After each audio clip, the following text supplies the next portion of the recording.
Trey Lance's season is over.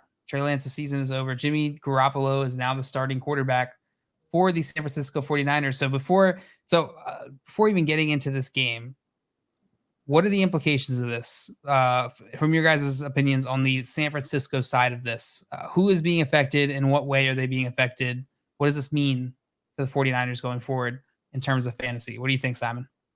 I mean, first, this sucks. Like Trey Lance, I was so excited to see a full season from him. You hate seeing a player go down like this. And man, I hope he gets better and hope next season he comes back and just blows it up in 2023. But it's going to be him out for the rest of the season. Now, Jimmy G, what this does is it makes this entire offense a little bit more predictable, I think. We can look back at last season a little bit more. We can look at the Deebo usage. We can look at the George Kittle usage. We can look at the Aiyuk usage, because who was throwing them the ball? It was Jimmy Garoppolo. And they're probably just going to roll back into that same offense they were comfortable with last year. So does it have a positive impact?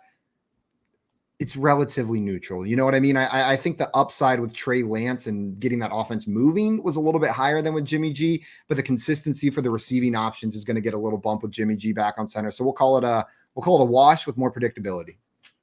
Wash, more predictability. What about you, Jay? Yeah, I pretty much agree with everything that Simon said. The one thing I will say is I think it's a slight, very ever so slight bump up for the running backs on this team, because you're not going to have to worry about Jimmy Garoppolo rushing in the red zone like you would Trey Lance. Maybe a slight bump for Deebo Samuel's rushing, although I really don't think that was going to hurt. Trey Lance was going to hurt Deebo Samuel's rushing production. So maybe for Jeff Wilson, maybe a very ever so slight bump up.